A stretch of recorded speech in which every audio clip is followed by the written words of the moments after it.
Adani power और Bharat electronics limited, total दो companies के बारे में स्टूडियो में बात करेंगे। शुरुआत करते हैं, आपकी पहली कंपनी हमारे पास में है अडानी पावर। वीडियो को एंड तक देखना, पसंद आता है तो सब्सक्राइब जरूर करना।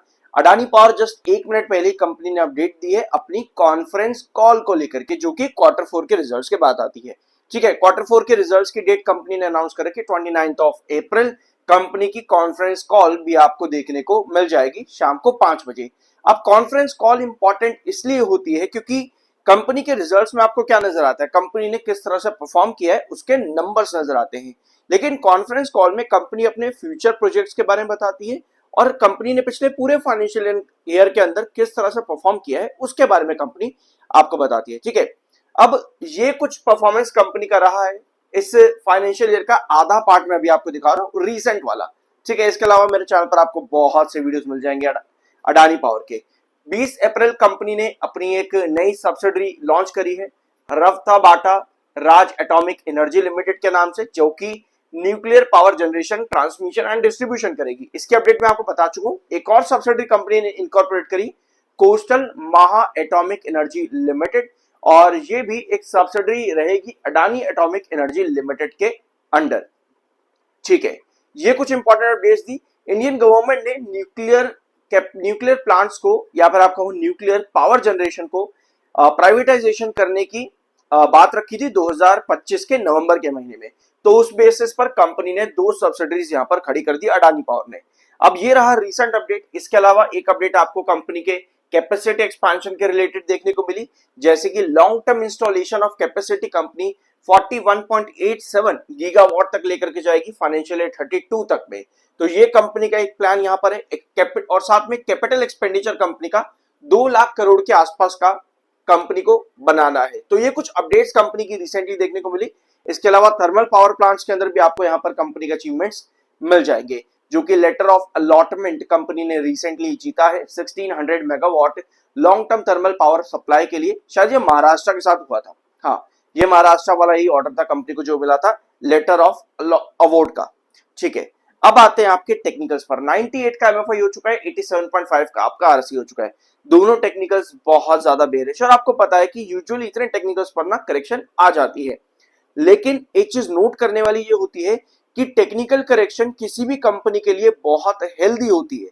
अगर टेक्निकल करेक्शन नहीं आती है तो कंपनी की हेल्थ कहीं ना कहीं वहां खराब जाती है।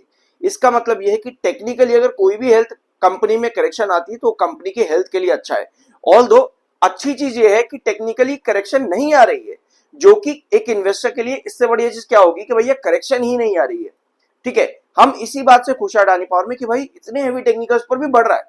एज एन इन्वेस्टर हम यही चाहते हैं कि भाई रुके ही ना। अगर हमने 138 145 पर एंट्री करी इस इन्वर्स का पैटर्न के अंदर, तो हम नहीं चाहते कि भाई कोई भी टेक्निकल करेक्शन इस मोमेंटम को रोक दे यहाँ पे। क्योंकि अगर आप कल के सेशन में भी देखोगे ना, टेक्निकल करेक्शन थोड़ी बहुत कल के दिन देखने को मिली कल के दिन थोड़ी सी, और दिन के आखिर में फिर मोमेंटम जनरेट हुआ और आज वापस से बड़ा ब्रेकआउट। अगर आप अडानी पावर के चार्ट को देखोगे ना, आपको नजर आएगा कि ब्रेकआउट काफी बढ़िया दिया है जब से स्पेशली 174 के अपने इनवर्स का पैटर्न के टोटल रिजेक्शन को ब्रेकआउट किया है ना। अडानी पावर ने दो बार रेजिलियंस शो किया है।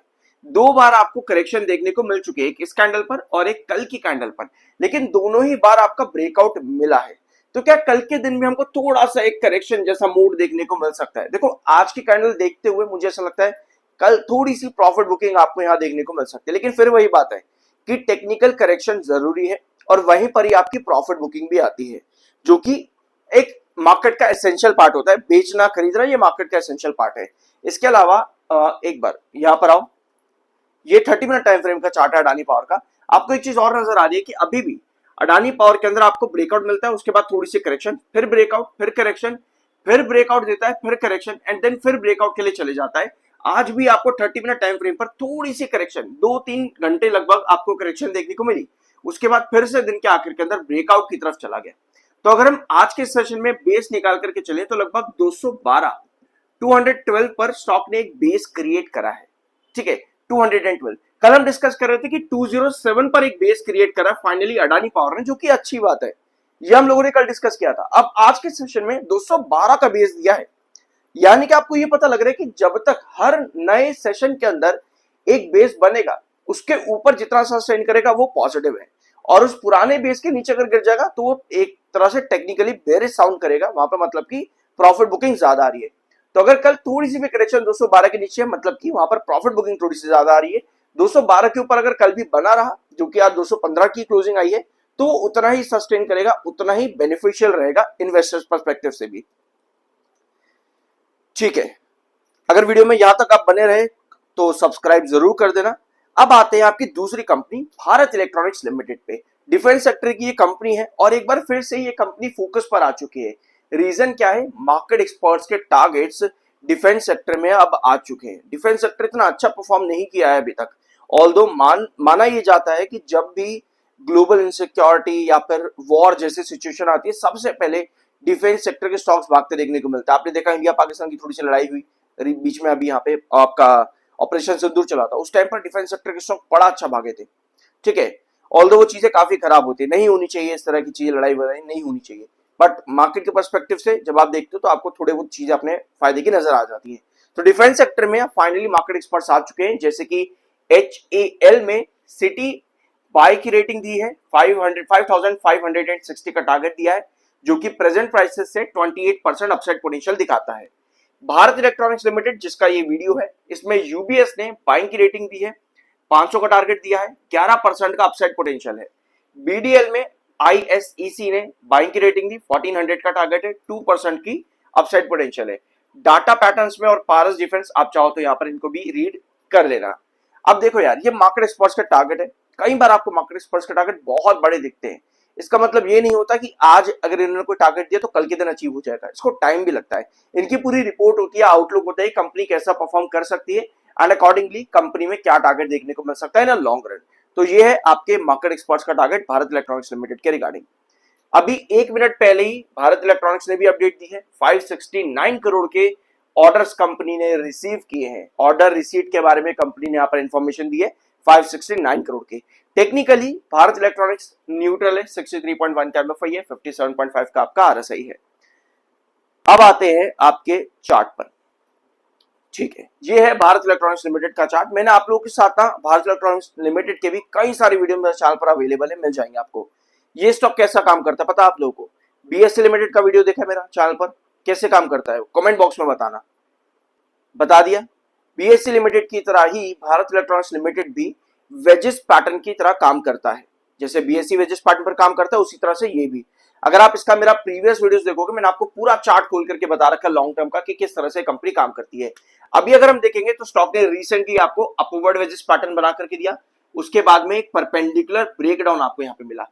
अभी भी एक कहीं ना कहीं एक अपवर्ड वेजेस पैटर्न बना रखा है, जिसका क्रूशियल बेस आपको नजर आता है लगभग 440 पे, 440 पर एक क्रूशियल बेस है। अगर हम इसका अपवर्ड वेजेस पैटर्न देखें यहाँ पे, मतलब कि जो डायगोनल आपकी है उसमें 440 पर अगर आपके पास सस्टेनेबल कैंडल्स आती हैं गिरावट के, जैसे 3 सेशन में गिर रहा है लगातार, तो ही आप वापस से ऊपर की तरफ ब्रेकआउट पे जाओगे। और अगर हम रिजेक्शन देखेंगे यहाँ पर तो लगभग 465 465 पर आपको यहाँ रिजेक्शन नजर आएगा BS आपके भारत इलेक्ट्रॉनिक्स के अंदर। ऑल्दो आज की कैंडल काफी अच्छी नजर आ रही है, नीचे वाली डायगोनल पर जितना अच्छा बेस बनाएगा यानी कि 440 पर, उतना ही अपवर्ड पोटेंशियल नजर आता है। 465 से लेकर के 472 ये रेंज बहुत बड़ा एक रिजेक्शन रेंज रही है भारत इलेक्ट्रॉनिक्स लिमिटेड के अंदर। इसके ऊपर जब भी ब्रेकआउट आपको मिलता है, दैट मींस कि एक नया हाई इसमें लगने का पोटेंशियल है भारत इलेक्ट्रॉनिक्स लिमिटेड के अंदर। तो ये है Bharat electronics limited, although 7 EMA के ऊपर काम कर रहा है, जो कि एक अच्छी बात है। 200 EMA के ऊपर है, ये भी एक अच्छी चीज देखने को मिलती है भारत इलेक्ट्रॉनिक्स में। ऑल्दो आज दिन के आखिर में जाते हुए 7 EMA के जस्ट नीचे क्लोजिंग आई है, तो हमें बहुत जल्द वापस से 7 EMA यानी कि 449 पर है, जो कि उसके ऊपर सस्टेनेबिलिटी की जरूरत रहेगी। सो ये था आज का इनका वीडियो, होप आपको कुछ नया जानने को मिला हो। सब्सक्राइब जरूर करना, मिलता अगले वीडियो में।